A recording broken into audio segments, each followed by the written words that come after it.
ओम शांति। आज 5 अगस्त 2021 की साकार मुरली। आज बाबा ने कहा, मीठे बच्चे, बाबा आए हैं तुम्हारी तकदीर जगाने। पावन बनने से तकदीर जगेगी। प्रश्न, जिन बच्चों की तकदीर जगी हुई है उनकी निशानी क्या होंगी? उत्तर, वे सुख के देवता होंगे। बेहद के बाप से सुख का बरसा लेकर सबको सुख देंगे। कभी भी किसी को दुख नहीं दे सकते। वो है व्यास के बच्चे, सच्चे सच्चे सुख दे। दूसरा, वो 5 विकारों का संन्यास कर सच्चे सच्चे राजयोगी राज ऋषि कहलाते हैं। तीसरा, उनकी अवस्था एक रस रहती है। उन्हें किसी भी बात में रोना नहीं आ सकता। उनके लिए कहते हैं मोहजीत। गीत है, तकदीर जगाकर आई हूं। ओम शांति। गीत के एक लाइन सुनकर के भी मीठे मीठे बच्चों के रोमांच खड़े हो जाने चाहिए। है तो कॉमन गीत, परंतु इनका सार और कोई नहीं जानते। बाप आकर हर गीत शास्त्र का अर्थ समझाते हैं। मीठे मीठे बच्चे यह भी जानते हैं कि कलयुग में सबकी तकदीर सोई हुई है। सतयुग में तकदीर जगी हुई रहती है। सोई हुई तकदीर को जगाने वाला और मत देने वाला अथवा तकदीर बनाने वाला एक ही बाप है। वही बैठ बच्चों की तकदीर जगाते हैं। जैसे बच्चे पैदा होते हैं और तकदीर जग जाती है। बच्चा जन्मा और उनको यह पता चल जाता कि हम वारिस हैं। हूबहू यह बेहद की बात है। बच्चे जानते हैं कल्प कल्प हमारी तकदीर जगती है और सो जाती है। पावन बनते हैं तो तकदीर जगती है। पावन गृहस्थ आश्रम कहा जाता है। आश्रम अक्षर पवित्र होता है। पवित्र गृहस्थ आश्रम। उनके अगेंस्ट फिर है अपवित्र पतित धर्म। आश्रम नहीं कहेंगे। गृहस्थ धर्म तो सबका है ही, जानवरों का भी है। बच्चे तो सब पैदा करते हैं, जानवरों को भी कहेंगे गृहस्थ धर्म में है। अब बच्चे जानते हैं हम स्वर्ग में पवित्र गृहस्थ आश्रम में थे। देवी देवता थे, उन्हों की महिमा भी गाते हैं। सर्वगुण संपन्न। तुम खुद भी गाते थे। अभी समझते हो हम मनुष्य से 100 देवता फिर से बन रहे हैं। देवी देवताओं का धर्म है। फिर ब्रह्मा विष्णु शंकर को भी देवता कहते हैं। ब्रह्मा देवताए नमः, विष्णु देवताए नमः। शिव के लिए कहेंगे शिव परमात्माए नमः। तो फर्क हुआ ना। शिव और शंकर को एक नहीं कह सकते। पत्थर बुद्धि थे, अब पारस बुद्धि बन रहे हैं। देवताओं को तो पत्थर बुद्धि नहीं कहेंगे। फिर ड्रामा प्लेन अनुसार रावण राज्य होने से उन्हों को भी सीढ़ी उतरनी है। पारस बुद्धि से पत्थर बुद्धि बनना है। सबसे बुद्धिमान बनाने वाला तो एक ही बाप है। तुमको पारस बुद्धि बनाते हैं। तुम यहाँ आते हो पारस बुद्धि बनने। पारसनाथ के भी मंदिर है, वहाँ मेला लगता है, परंतु यह किसको पता नहीं है पारसनाथ कौन है। वास्तव में पारस बनाने वाला तो बाप ही है। वह है बुद्धिवानों की बुद्धि। यह है तुम बच्चों की बुद्धि के लिए खुराक। बुद्धि कितना पलटती है। जैसे गाया जाता है शी नो इविल। अब बंदरों की तो बात नहीं। मनुष्य जैसे बंदर मिसल बन जाते हैं। एप्स अर्थात वन मानुष की मनुष्य भेंट की जाती है। इसको कहा जाता है कांटों का जंगल। कितना एक दो को दुख देते रहते हैं। अभी तुम बच्चों की बुद्धि को खुराक मिल रही है। बेहद का बाप खुराक दे रहे हैं। यह पढ़ाई है। इसको ज्ञान अमृत भी कहते हैं। कोई जल आदि नहीं। आजकल सब चीजों को अमृत कह देते हैं। गंगा जल को भी अमृत कहते हैं। देवताओं के पैर धोकर पीते हैं, पानी रखते हैं, उनको भी अमृत की अंजलि समझते हैं। अंजलि जो लेते हैं उसको ऐसे नहीं कहेंगे कि यह पतितों को पावन बनाने वाला है। गंगा जल के लिए कहते हैं पति तो पावनी है। कहते भी हैं मनुष्य मरे तो गंगा जल मुख में हो। दिखाते हैं अर्जुन ने वाण मारा, फिर अमृत जल पिलाया। तुम बच्चों ने कोई वाण आदि नहीं चलाए हैं। एक गांव है जहां वाणों से लड़ाई करते हैं। वहां के राजा को ईश्वर का अवतार कहते हैं। बाप कहते हैं ये सब भक्ति मार्ग के गुरु हैं। सच्चा सच्चा सदगुरु एक ही है। सर्व का सदगति दाता एक है जो सबको साथ ले जाते हैं। बाप के सिवाय वापिस कोई ले नहीं जा सकता। ब्रह्म में लीन हो जाने की भी बात नहीं। यह नाटक बना हुआ है जो चक्र अनादि फिरता ही रहता है। वर्ल्ड की हिस्ट्री ज्योग्राफी कैसे रिपीट होती है यह अभी तुम जानते हो। मनुष्य अर्थात आत्माएं अपने बाप रचता को भी नहीं जानती है, जिसको याद भी करते हैं। ओ गॉड फादर, हद के बाप को कभी गॉड फादर नहीं कहेंगे। गॉड फादर अक्षर बहुत अदब अर्थात इज्जत से कहते हैं। उनके लिए कहते हैं वह पतित पावन दुख हरता सुख करता है। एक तरफ कहते हैं वह दुख हरता सुख करता है, और फिर कोई दुख होता है वह बच्चा आदि मर जाता है तो कह देते ईश्वर ही सुख दुख देता है। ईश्वर ने हमारा बच्चा ले लिया, यह क्या किया। ईश्वर को फिर गालियां देते हैं। कहते भी हैं ईश्वर ने बच्चा दिया है, फिर अगर उसने वापस ले लिया तो तुम रोते क्यों हो। ईश्वर के पास गया ना। सतयुग में कब कोई रोते नहीं है। बाप समझाते हैं रोने की तो कोई दरकार नहीं। आत्मा को अपने हिसाब किताब अनुसार जाकर पाठ बजाना है। ज्ञान न होने के कारण मनुष्य कितना रोते हैं, जैसे पागल हो जाते हैं।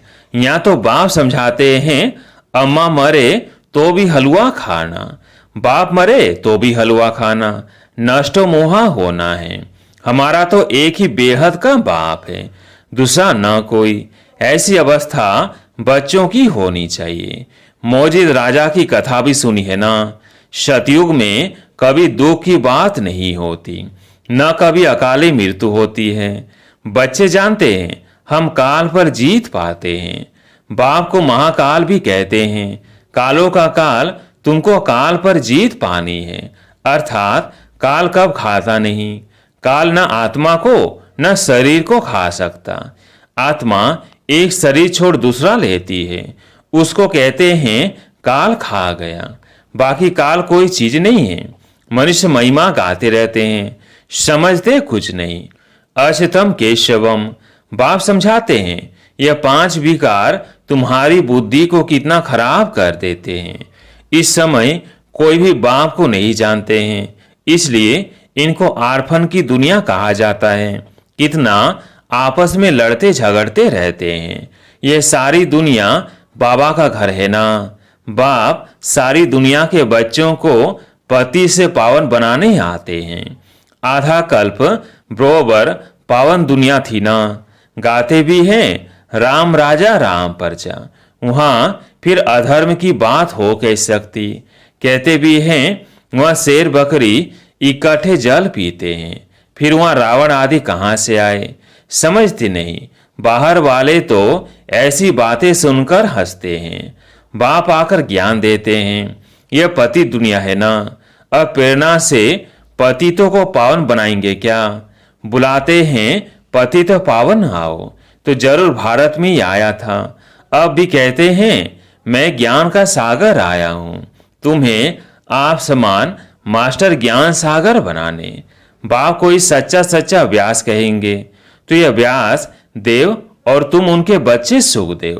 तुम अभी सुख के देवता बनते हो, सुख का वर्षा ले रहे हो। व्यास शिवाचार्य से व्यास के बच्चे तुम हो, परंतु मनुष्य मूझ न जाए इसलिए कहा जाता है शिव के बच्चे। उनका असल नाम है शिव। आत्मा को जाना जाता है, परमात्मा को भी जाना जाता है। आकर पति से पावन बनने का रास्ता बताते हैं। कहते हैं मैं तुम आत्माओं का बाप हूं। कहते हैं अंगूठे मिसाल है। इतना बड़ा तो यहाँ ठहर भी ना आ सके, वह तो बहुत सूक्ष्म है।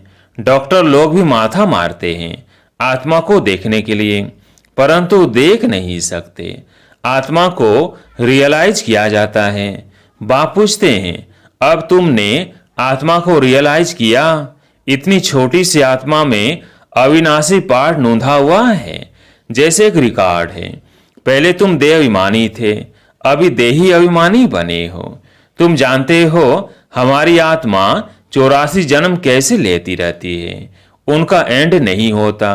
कोई कोई पूछते हैं यह ड्रामा कब से शुरू हुआ, परंतु यह तो अनादि है, यह कभी विनाश नहीं होता। इनको कहा जाता है बना बनाया अविनाशी वर्ल्ड ड्रामा। वर्ल्ड को भी तुम जानते हो, जैसे अनपढ़ बच्चों को पढ़ाई दी जाती है, ऐसे बाप तुम बच्चों को पढ़ा रहे हैं। आत्मा इस शरीर द्वारा पढ़ती है। यह पत्थर बुद्धि के लिए फूड, बुद्धि को समझ मिलती है। तुम बच्चों के लिए बाबा ने चित्र बनवाए हैं, बहुत सहज है। त्रिमूर्ति ब्रह्मा विष्णु शंकर। अब ब्रह्मा को त्रिमूर्ति क्यों कहते हैं? देव देव महादेव दो के ऊपर रखते हैं, अर्थ कुछ भी नहीं जानते।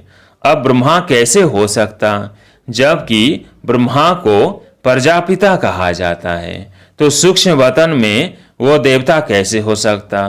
प्रजापिता ब्रह्मा तो यहाँ होना चाहिए। यह बातें कोई भी शास्त्र में है नहीं। बाप कहते हैं मैं इस शरीर में प्रवेश कर इन द्वारा तुमको समझाता हूँ, इनको अपना रथ बनाता हूँ। इनके बहुत जन्मों के अंत में मैं आता हूँ। यह भी 5 विकारों का संन्यास करते हैं। संन्यास करने वाले को योगी ऋषि कहा जाता है। अभी तुम राज ऋषि हो, तुम प्रतिज्ञा करते हो। वह सन्यासी लोग तो घरबार छोड़ चले जाते हैं। यहाँ तो स्त्री पुरुष इकट्ठे रहते हैं, कहते हैं हम विकार में कभी नहीं जाएंगे। मूल बात है ही विकारों की। तुम जानते हो शिव बाबा रचयिता है, वो नई रचना रचते हैं। वो बीज रूप सचित आनंद का सागर, ज्ञान का सागर है। स्थापना पालना विनाश कैसे करते हैं यह बाप ही जानते हैं। इन बातों को मनुष्य तो जानते नहीं। तुम बच्चे अब इन सब बातों को जानते हो, इसलिए सबको समझा सकते हो। अच्छा, मीठे मीठे सिकिलधे बच्चों प्रति माता पिता बाप दादा का याद प्यार और गुड मॉर्निंग। रूहानी बाप की रूहानी बच्चों को नमस्ते। हम रूहानी बच्चों की रूहानी बाप दादा को याद प्यार गुड मॉर्निंग नमस्ते नमस्ते। धारणा के लिए मुख्य सार। पहला पॉइंट, हर एक आत्मा का हिसाब किताब अपना अपना है, इसलिए कोई शरीर छोड़ते हैं तो रोना नहीं है, पूरा नष्टो मोहा बनना है। बुद्धि में रहे हमारा तो एक बेहद का बाप, दूसरा ना कोई। दूसरा पॉइंट, 5 विकार जो बुद्धि को खराब करते हैं उनका त्याग करना है। सुख का देवता बन सबको सुख देना है, किसी को दुख नहीं देना है। आज प्यारे मीठे बाबा का वरदान, रहम की दृष्टि द्वारा घृणा दृष्टि को समाप्त करने वाले नॉलेजफुल भव। रहम की दृष्टि द्वारा घृणा दृष्टि को समाप्त करने वाले नॉलेजफुल भव। जो बच्चे 1-2 के संस्कारों को जानकर संस्कार परिवर्तन की लगन में रहते हैं, कभी यह नहीं सोचते कि यह तो है ही ऐसे, उन्हें कहेंगे नॉलेजफुल। वे स्वयं को देखते और निर्विघ्न रहते हैं। उनके संस्कार बाप के समान रहम दिल के होते हैं। रहम की दृष्टि घृणा दृष्टि को समाप्त कर देती है। ऐसे रहमदिल बच्चे कभी आपस में खीट खीट नहीं करते, वे सपूत बनकर सबूत देते हैं।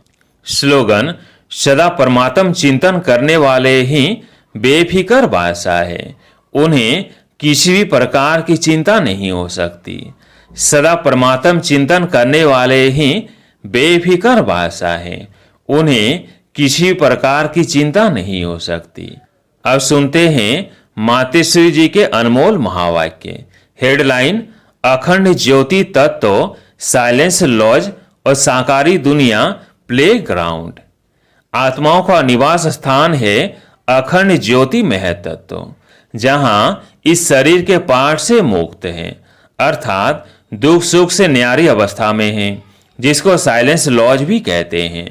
और आत्माओं का शरीर सहित पाठ बजाने का स्थान प्लेग्राउंड ये साकार दुनिया है। तो मुख्य दो दुनिया है, एक ही निराकारी दुनिया और दूसरी है साकारी दुनिया। दुनिया वाले तो सिर्फ कहने मात्र कहते हैं कि परमात्मा रचता पालन करता है, संहार करता है, खिलाता है, मारता जलवाता भी वही है, तो दुख सुख देने वाला भी वही है। जब कोई को दुख आता है तो कहते हैं प्रभु तेरा भाना मीठा लागे। अब यह है अयथार्थ ज्ञान, क्योंकि यह कोई परमात्मा का काम नहीं है। परमात्मा दुख हरता है, दुख करता नहीं है। जन्म लेना, जन्म छोड़ना, दुख सुख भोगना हर एक मनुष्य आत्मा के संस्कार है। शारीरिक जन्म देने वाला माता पिता है, जो भी कर्म बंधन अनुसार बाप बेटे के संबंध में आता है। इसी रीति आत्माओं का पिता फिर परमात्मा बाप है। वो कैसे बेहद रचना की स्थापना पालना करता है, कैसे वो अपने तीन रूप ब्रह्मा विष्णु शंकर का रचयिता है। फिर इन आकारी रूपों द्वारा दैवी सृष्टि का स्थापना, आसुरी दुनिया का विनाश और फिर दैवी दुनिया की पालना करवाता है। परमात्मा के यह तीन काम बेहद के हैं। बाकी यह दुख सुख जन्म मरण कर्मों अनुसार होता है। परमात्मा तो है ही सुखदाता, वो कोई अपने बच्चों को दुख नहीं देता। अच्छा, ओम शांति।